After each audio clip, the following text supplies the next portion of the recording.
Welcome to the First Read Ultimate Spider-Man podcast, where we break down Bendis' iconic run on Ultimate Spider-Man, issues 1 through 160, in Earth 1610. I'm Zach, and I'm joined as always by Grandma's special boy, little Johnny Opat. I was wondering if you were going to do that one again, or if you had a second one planned. They hadn't heard it yet, so I had to roll with it.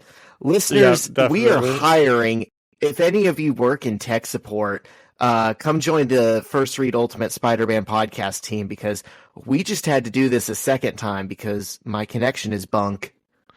It's okay. Sometimes it's mine and sometimes it's yours. So, okay. So are we coming in hot with anything this week, Zach? I know in our first run we didn't really have that much. The NFL draft. NFL draft is this week. That is always big for me. It's not as big as last year when, the Colts were going to take a quarterback in the 4th pick. But I still think it's going to be good. I think any of the wide receivers that they could take in the first round, I would be ecstatic with. What pick I'm do trying the to Colts talk have? myself. Pick 15. So, is there any realistic chance of them trading up and getting Marvin Harrison Jr.? So funny you should ask. I was just about to bring that up. Obviously, that's what everyone in Indiana wants, right? Like, we loved Marvin. I mean, just do it. Just sell the farm and do it. So I was watching a clip of the Rich Eisen show the other day where he had Chris Ballard on, and he asked him that. He's like, hey, Marvin Harrison's name is up there in the Ring of Honor of yours. Ballard basically laughed in his face and was like, yeah, that sounds great in my fantasies. Do you know how much it would cost to get him? We're not getting him. We're more likely to trade back. And I don't think there was an ounce of sarcasm to him. I think he was dead serious. He's just playing the game. Yeah, if he goes on there and he's like, yeah, we'll give up anything to get him. Well, now teams know that they can, milk out of him, but he'll get some calls. He will get some calls from the 2 through 5 teams, and they'll be like, Marvin Harrison's up there, he's in your Ring of Honor. What would it cost? So I think he's just playing the game, Zach. I think he's just being who's the main character from Draft Day? Sonny. He's just being a Sonny Liston or whoever. Sonny Weaver Jr. I love Sonny that movie. Weaver. No, I believe with my whole heart Shane Steichen would sell the farm for him. I believe with my whole heart Jim Irsay would sell the farm for him. I believe with my whole heart Reggie Wayne, who's our wide receivers coach, would sell the farm for him. I believe Chris Ballard would sell a bag of pretzels for him. I mean, that guy does not like moving up. He is very cheap. It doesn't matter. He's not sentimental. He cut Darius Leonard mid-season last year. He doesn't give a f***. I mean, he'll do whatever he wants, and what he wants is to accumulate as many third-round picks as possible and say, look, this guy came in with no expectations, and he was a really good special teamer for us. That is not how you build a team anymore. I was now you need the best players. Yep.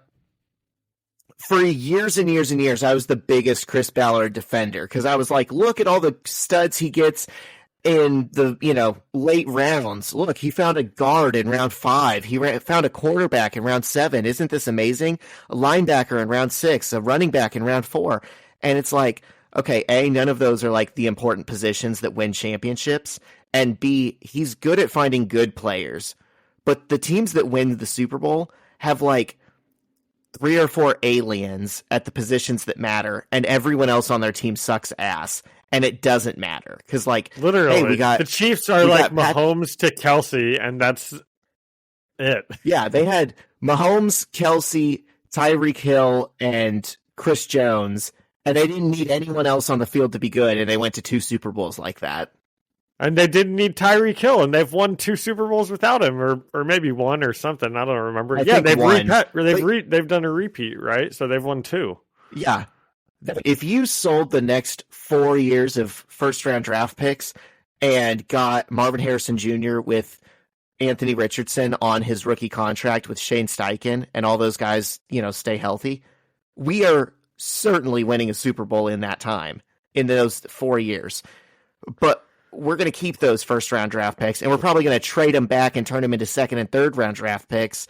And, we're going to have, like, the best punt returner in the country and a really good backup right tackle. And we're going to have, good rotational depth at defensive line. And it makes me frustrated. Okay, well, speaking of football, Travis Kelce's girlfriend came out with an album this weekend. I don't know if you were aware of that. Oh my God. Yeah, a bunch of the kids at school were telling me that there's a new Taylor Swift album coming out. And gosh, I haven't listened to it. It's probably good. So here's a strike for it and a strike against it. And Alyssa, do they like Taylor Swift? Are they Swifties? No, they couldn't care less. My mom is more of a Swiftie. My mom has a Taylor Swift poster in her kitchen. Well, see, and I will say I am actually a Swiftie. If you look over here, right, that's the concert that I went to. That's hand painted. Oh, I know you are.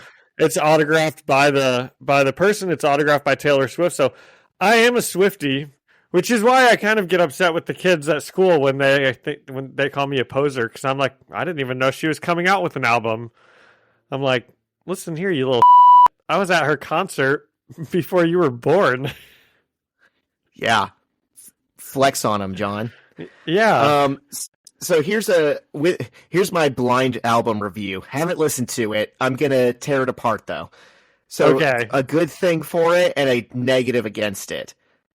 She name drops the Starting Line. Do you know the Starting Line, John? Do you remember them? Nope. Like early 2000s pop punk band. What do you have the album pulled up next to you right now? No, I've just seen people talk about it. They're like, "Oh my God, Taylor Swift name dropped the Starting Line. What's happening?" They sing, "Tell me what you thought about when you were gone and so alone. The worst is over. You can have the best of me." It was just a fun little bop. So that was kind of cool. I've seen them before. And then the thing against it is it just has the most cringy, laughable, pretentious name of any album ever. Okay. The Tortured Poets Department. I think the same thing. Listeners, hear us out here, okay? I actually thought the same thing, and I thought looking through the song names, I was like, oh my gosh, like, what happened to just, like, naming your song something normal? Why do they all have to, like, be this, like, I don't know. Florida, 3 exclamation marks. Dude, that's the one I was thinking. Or the one where I'm not going to put any spaces in this song, and it's all going to be lowercase. And this one's going to be 12 words. And it's like, dude, just, I don't get it. But I'm not with the times anymore.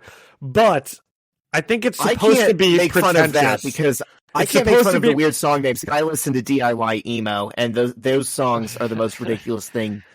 There are entire bands that are named ridiculous things. I've seen Michael Cera Palin in concert. So, like, I can't make fun of what people name music. That's funny. Well, I think it is all supposed to be kind of pretentious because the Dead Poet Society or whatever it is, the Tortured Poets Artist Room, that is her ex-boyfriend. That is like what he actually like calls like his group of like friends or something like that. So she's like making fun of them. So now you like it, right? 1975. No, I don't. Maybe it's like Jack Ansley or something. I'm just like butchering everything's name. I know this from my sister. She told me this. Jack Harlan, is that a person? I don't know. I don't know. Okay, if it is, that actually is sick, though. If it's making fun of someone who's malicious, but I agree. Like, if she's unironically saying like, "Oh, my life is so hard. I'm a billionaire. I'm the most famous person on earth," dude, that's soft. When I read that title, I was like, "Oh my gosh, are you serious? Just like why is everything so extra these days?" And then she does write a song about Travis Kelce, Zach. And the first thing I asked my sister, and the first thing I said, does she use the word touchdown in it? And she said, yeah, like 100 times. You caught my heart like and it I was said, a deep subtlety post. is dead. You ran a slant right into my heart. Oh my gosh, that's actually awesome. Dude, she should have asked you for help. Oh my gosh, that's awesome. I will say, it kind of forced me to like reckon with all the real tortured poets out there, and I was like, for a moment I just kind of paused, and I was like, you know, Virginia Woolf and Sylvia Plath kind of rocked. They were real ones. Yeah, let me I think one of them, didn't she like end her life by putting her head into an oven, and the other one just Sylvia like walked Plath. out into the water. Yes, she filled her pockets with rocks and walked into the river because World War II was so traumatizing for her. And I'm like, dude, that's yeah, we had to talk about it in my fantasy league chat. I was like, you know, when Taylor Swift on stage, Gigi Allen style, I'll believe she's a tortured poet. Well, luckily she's not. She's just making fun of her ex-boyfriend. Yeah, okay, that's all right. That's okay. Well, that's all right. Okay, I then. want to bridge. I want to bridge our music talk with our comic talk, because have you ever heard of Coheed and Cambria? Cambria? I don't know why I said Cambria. Oh, of course. I know it's Cambria. But I've seen them as well. My brother is like the biggest of their fans. He like goes and like tours with them like multiple times every year. And did you know that they like write comic books? The main guy writes comic books. It's called the Amory Wars. And I don't know. I was just kind of looking at him a little bit, but I bet there has to be at least one of our listeners that probably like has read those and, you know, could share what they think on them or something like that. Dude, but they look good. They look like good comic books. I mean, and they're like graphic novels more than comic books, I guess I should say. There's like a beautiful connection between comics and music that people don't realize. Like Gerard Way has obviously written many comics. Glenn Danzig of the Misfits has probably made as much money from pornographic comics as he did from the Misfits. He has like a whole pornographic comic book empire. Max Bemis from Say Anything wrote an X-Men comic called Worst X-Men Ever about a kid whose mutant power is to self-destruct one time and then die. That's it. That's all he can do. And then at Lexington Comic-Con, you know, I picked Isn't up that this. basically like everyone's power? Can't we kind of all do that in a way? Well, I mean, he does it without like a suicide vest or anything. He just internally explodes.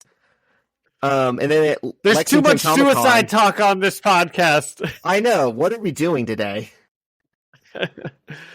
Okay, what about Lexington Comic-Con? What? Oh, I got this comic from Belushi Speedball, which is like a comedy thrash metal band that I've seen before. Nice. And then also, not to like plug other pods, but do you know the Wu-Tang Clan? Yes. Okay. Method Man has his own podcast called The Marvel Method, where he'll talk to like another musician, and he's like, so what's your favorite Marvel comics? Who's your favorite character? And they'll tell him, and he'll be like, okay, well, I have a surprise for you. We've got the writer of that character's comics on the other line. We're about to patch them in, and we're all going to talk comics right now. Oh, that's cool. So that's kind of cool. I wonder how often he gets people on, and they're like, I don't care about any of this. No, he pre-plans. Like, my favorite They episode think they're coming on to talk about music, and she's like, guess what? We're talking about comic books now. No, it's very obvious. My favorite one was he had Killer Mike from Run the Jewels, which was like my favorite musical guest of his. Is and he then a Wu-Tang Clan person also? No, Run the Jewels is a different group. Okay. And then they had Chris Claremont, who wrote the X-Men for 17 years, because Killer Mike was like, I love Magneto. And they're like, cool, here's Chris Claremont. So it was like my favorite creator and my favorite guest on that show on the same episode, talking about my favorite media property. That's really cool. And speaking of Magneto, we'll have to talk about the most recent X-Men here at the end. Oh, you kept watching? Of course. I'm like hooked. That episode 5 was awesome. I thought you hated it now. I thought you said you don't care about X-Men. Well, I mean, they're growing on me. They're growing on you. If I watch enough of anything, they'll become my favorite characters. That's true. And little teaser for later, your favorite character might be coming into the show. All of Magneto moments were so awesome. Why'd they have to kill him? When you say the most recent one, are you talking about the one we've already talked about, or the one that came after that? The one that came after that. Okay, good. Because Magneto wasn't in it. But spoilers. But yeah, we still love Magneto. Okay, sweet. Last episode, we started at 17 minutes, and I was thinking we should probably try to get into it sooner this episode, so we're at 20 minutes and 4 seconds, which was kind of telling for the holiday yesterday. But should we get into it? Blaze it. Yeah, let's do that. I'm going to cut some of this anyways, but let's hear it from the Better Business Bureau. Every business says they're better. But the ones that earn and display the BBB seal back it up. It instantly identifies businesses that are committed to operating with integrity, honoring promises, and telling the truth. Makes you wonder why every business doesn't have it. So look for it, because it's looking out for you. That's why it's the sign of a better business. And find a better business anytime at bbb.org.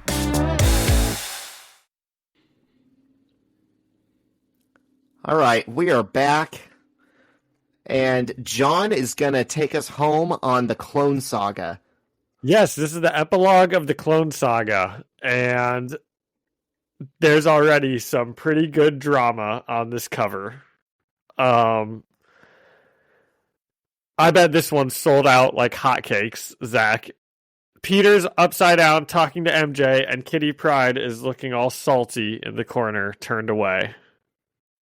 I'll say this. I bet it was the best-selling issue 105 of any comic in the last 20 years.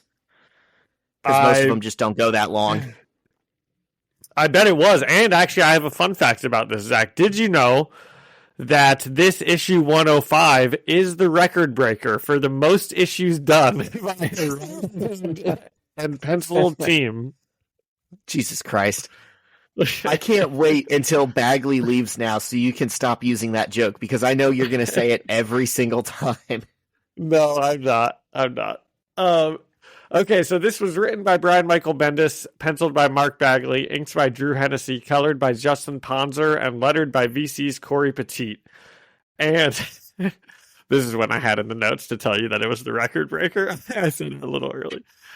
So yes, we are back at the Baxter Building on page 1. And Peter is asked if he wants to even be Spider-Man anymore, and I kind of forgot that that's where we left off. Peter has been given a choice by Reed Richards to be Spider-Man or not. He could officially Spider-Man no more.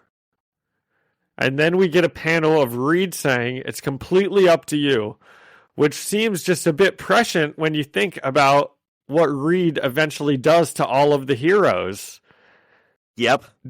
There's a couple of lines in this issue that maybe make me think that they did have a long-term plan for this.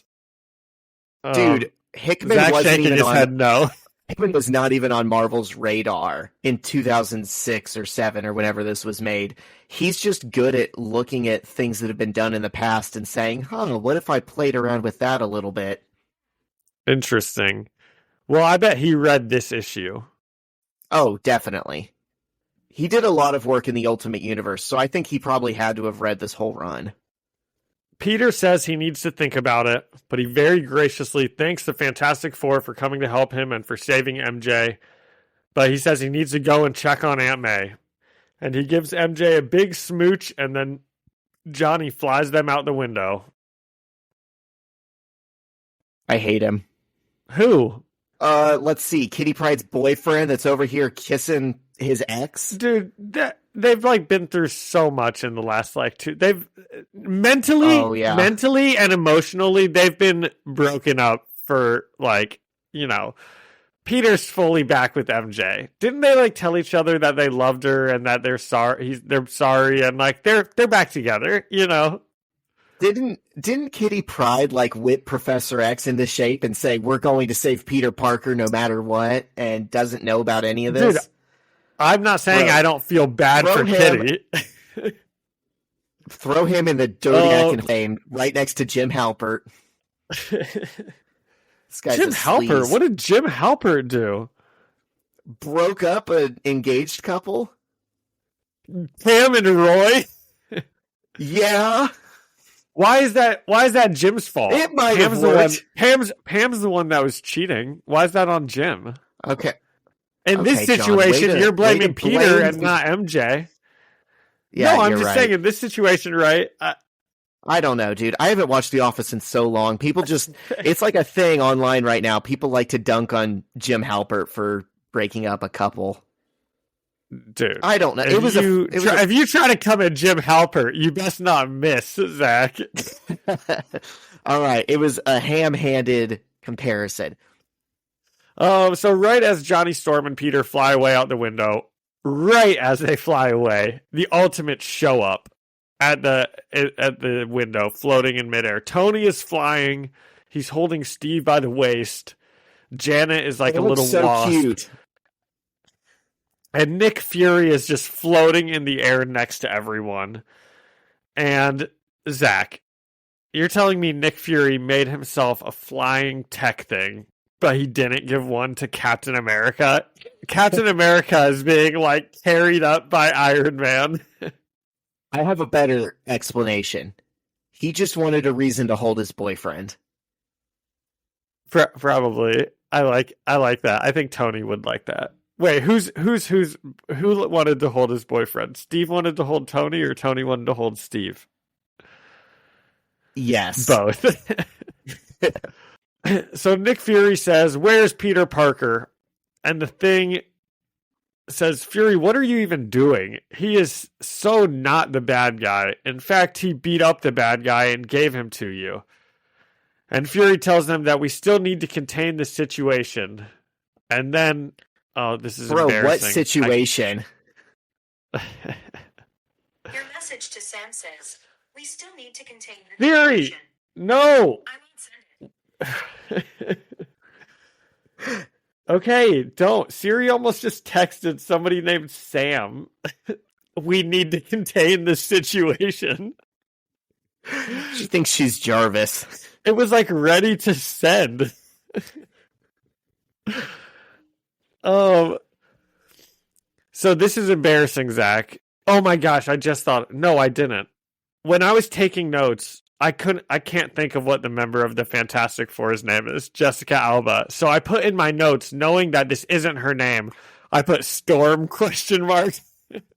Just assuming that it would come back to me before I got to this point, and it didn't. I don't remember her name. It's not Sue Storm, because I know who Sue Storm is.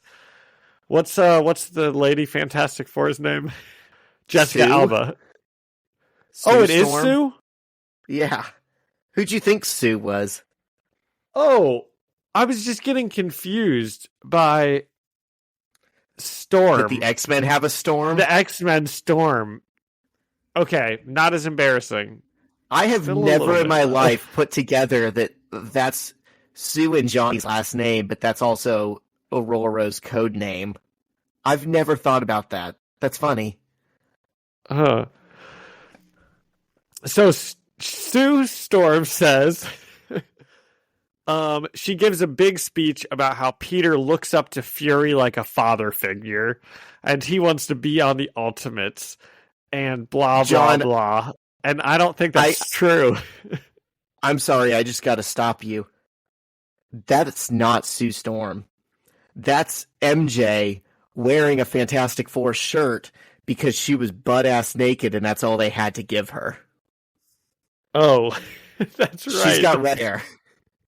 Because how would Sue Storm know what Peter Parker wants? She's met him like twice for 5 minutes. Dude, when I read this, I was like, I don't think that is what Peter thinks of her. I don't think this woman knows Peter at all.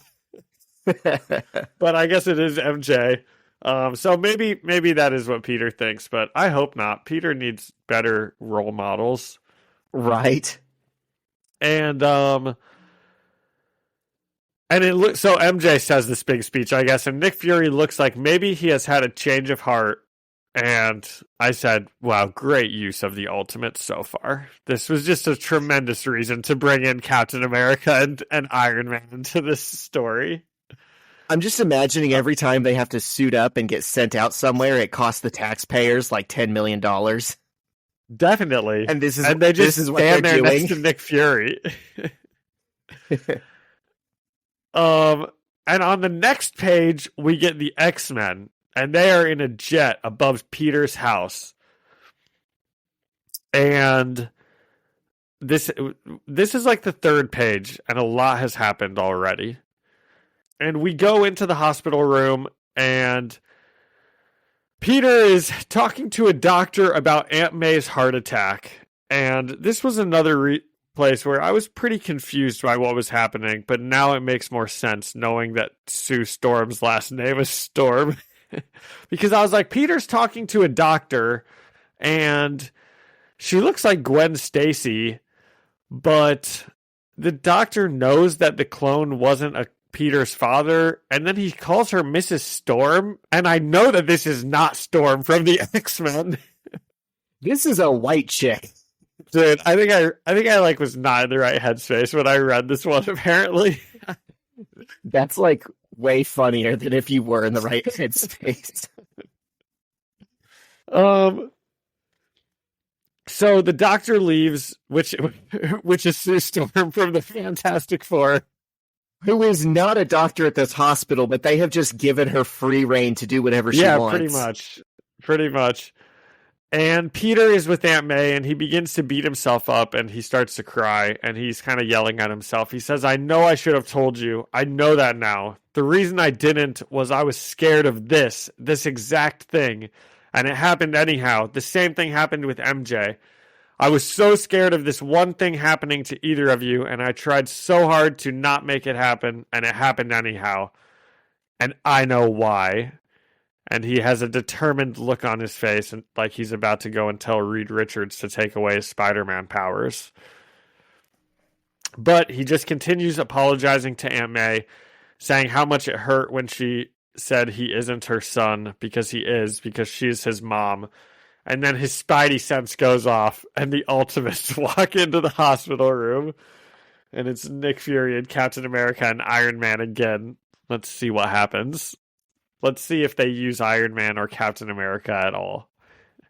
Dude, this would just be the worst PR for Nick Fury if they're like, well, and in other news, the f***ing Ultimates took a grieving teenager out of a hospital today and arrested him. Like, how bad would this look if that's how this plays out right now and someone like got a video of it? Yeah. Okay, I was about to say something, but I'll save it for a little bit later when we get to that part in the book. So Nick Fury says, "Kid, do you know why I made all the Spider Slayers?" And Peter responds sarcastically. He says, "Yeah, you had an army of me-slaying robots all ready to go, just in case one day a bunch of clones of me happened to be invented and happened to go nuts. Wow, that is some forward thinking." And Fury says, "No. I made those to take you down." And Peter recoils in shock. But isn't that what he was just insinuating? Didn't we know that that's why he made them? Yeah. I don't but know. It's that shouldn't be such a shocking thing for Peter to hear. I just don't think he was expecting Fury to give him the honest answer. Okay. Because up to this point, he said, like, see? Look at these clones. This is exactly what I was worried about. And he's basically telling Nick Fury, no, there's no way you knew this would happen. Yeah. And I guess he's surprised Nick Fury's owning it. He's like, you know what? You're right. I was going to take you out. Yeah. And Fury tells Peter that he thought he was witnessing the birth of the next great supervillain in young Mr. Peter Parker. All of his dates with MJ, all of his going to school and getting A's and B's in class, he was like, this is a guy I need to worry about here. All the time spent eating corn dog on a stick at the mall. Yeah. Truly despicable. And what is interesting about this, and what does add to the legend of Nick Fury, is that the next great supervillain was under his nose the entire time in Reed Richards. He's been standing next to them the whole night. And he's just focused on the teenager. And he's like, that time at the pier when you punched me in the face. We learned that Nick Fury got punched in the face by a teenager and then went and built an army of super robots to destroy him. Soft. Yes. But he tells Peter he was wrong, and Peter yells out, "Thank you!" Like, finally.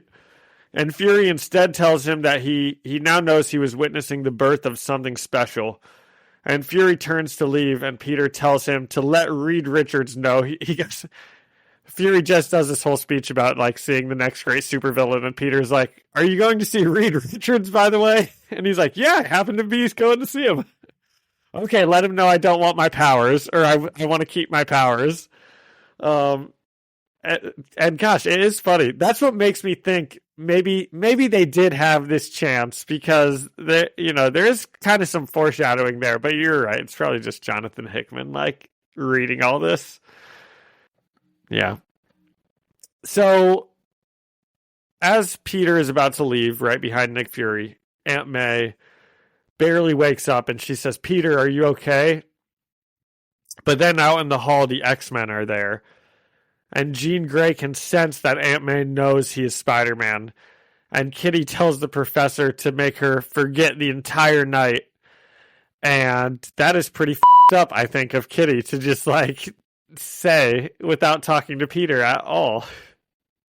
So, yeah, that's not her finest moment, but I'm going to be her defense attorney here for a second. Okay, you're going to have to defend her again in, like, another page.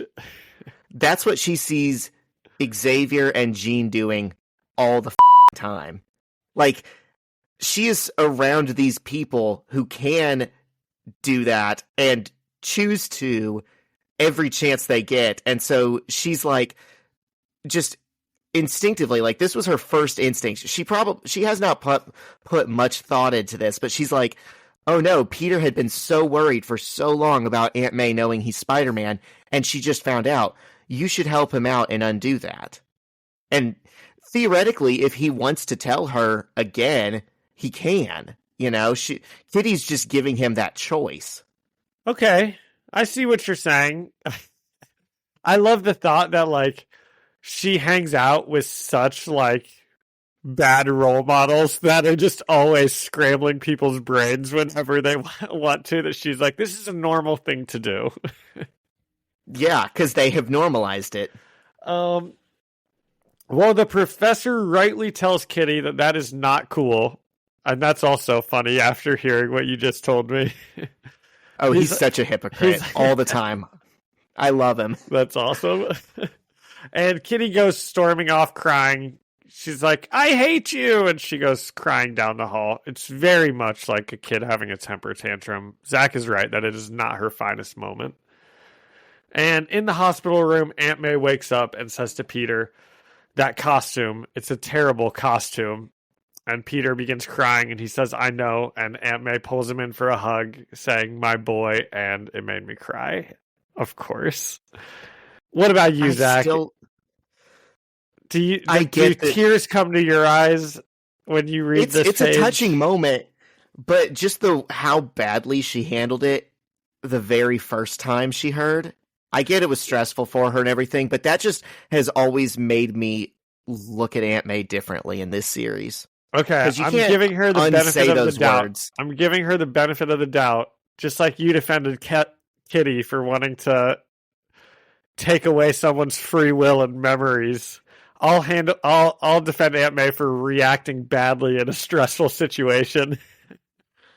Yeah, I know that's what happened, but also dude, it's almost different though now knowing. Okay, it was one thing when we thought that it was like Peter's dad, and she's like dealing with all of this, and Peter's dad is alive now.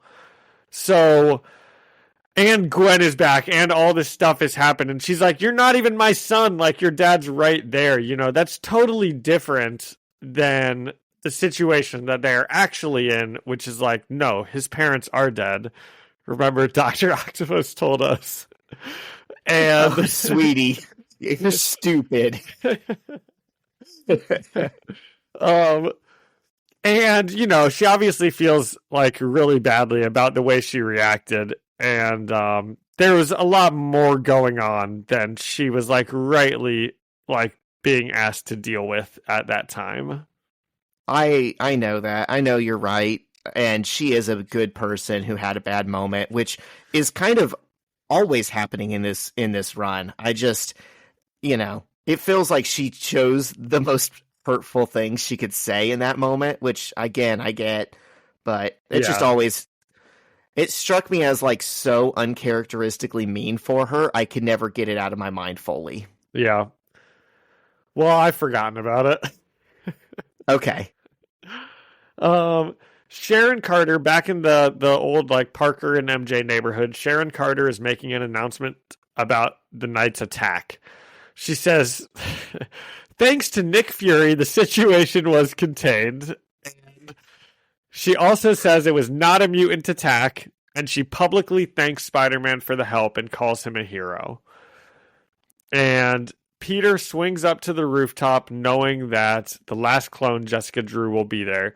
And he tells her that she's the last clone standing. And she says, man, I hope I don't die. And Peter tells her that she should go to Nick Fury and have them run tests. But Jessica tells him that she's done with shadowy figures for a while. She's got a good head on her shoulders. That was a terrible suggestion for him to make. Such a bad suggestion. Nick Fury says like one nice thing to Peter Parker. And he's like, this guy's trustworthy again. I like him.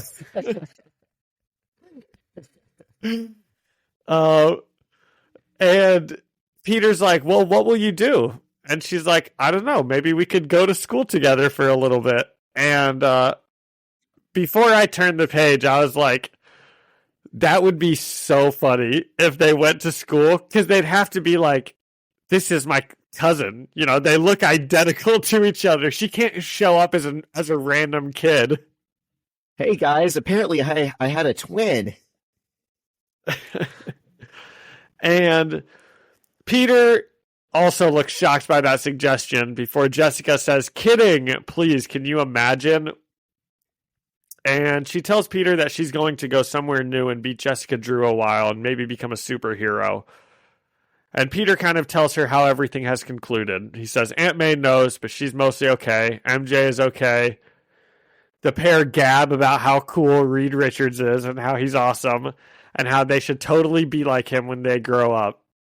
And then they share a big hug, and Jessica Drew swings away, firing a web out of her finger. And Peter looks on, saying, organic web shooter, cool, and icky.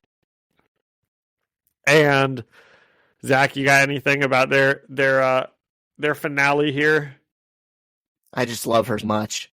She's my new favorite Peter. She didn't cheat on NJ. She's your new favorite Peter? Kitty. She didn't cheat on Kitty.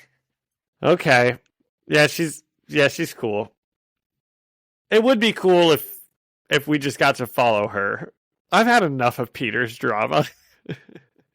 That is maybe my biggest complaint about her in general is like So she's now part of the cast. You know, she's going to pop up and have adventures with them and stuff.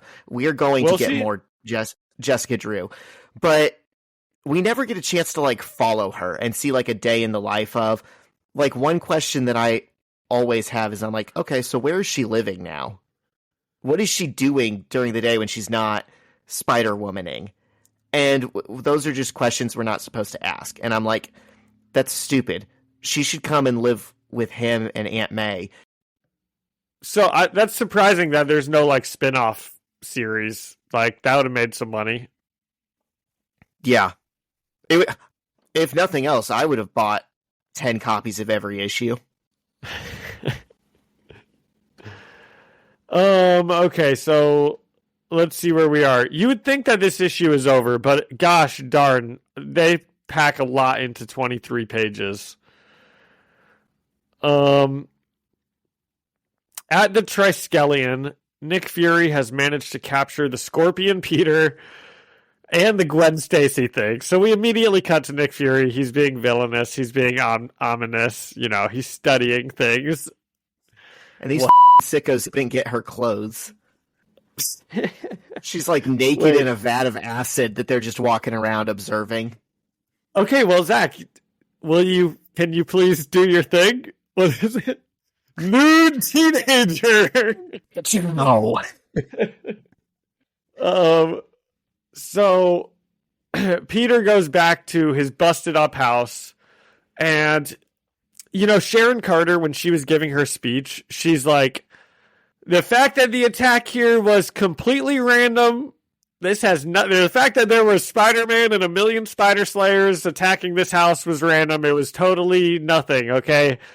And you know, at this point, don't they know that Spider-Man goes to a certain high school? And didn't all of this happen at a student of that high school? People should be putting this together at this point. Like, you don't have to be a genius to put this together. Kong put this together like 3 years ago. Yeah, people are really dumb here. So Peter goes back to his house and he talks to MJ and her mom for a minute. And the cover story is that Norman Osborn kidnapped MJ and Spider-Man saved her. And Peter and MJ share a minute and they're like, nothing else matters. This is just us. I'm so happy. Did you mean what you said? Yeah, I did. And MJ's like, oh, I don't even remember that when I was a beast lady. It's fine. They're like, nothing else. There's nothing else in the world but us. And I already know I'm going to turn the page and Kitty's going to be watching them. This is the most obvious transition I've ever seen coming. So let's see. I wrote that down before I turned the page, Zach. Okay, so you turn the page and they start making out and Kitty's watching. And she's not looking happy. She's drawn all sad and shadowy. But also kind of like intimidating looking, you know? Like, I don't know. I kind of really like the way she's being portrayed here. She's not being portrayed as like some down and out girl that's being cheated on, you know? She's like tough, you know? I don't know. Well, that's all right then. Yeah. And, Peter can cheat on a girl as long as it doesn't make her sad, just angry. No, that's not what I'm saying. You are misunderstanding. I'm saying that this is a good way to characterize Kitty, that this isn't like crushing her, you know? Like she is still, like she's gonna be like, I don't need no man. You, Peter Parker. That's how it seems like she's being portrayed to me. Okay. But she also looks shadowy and sad. Yeah, she doesn't need him. She needs Zach Armor. Yeah.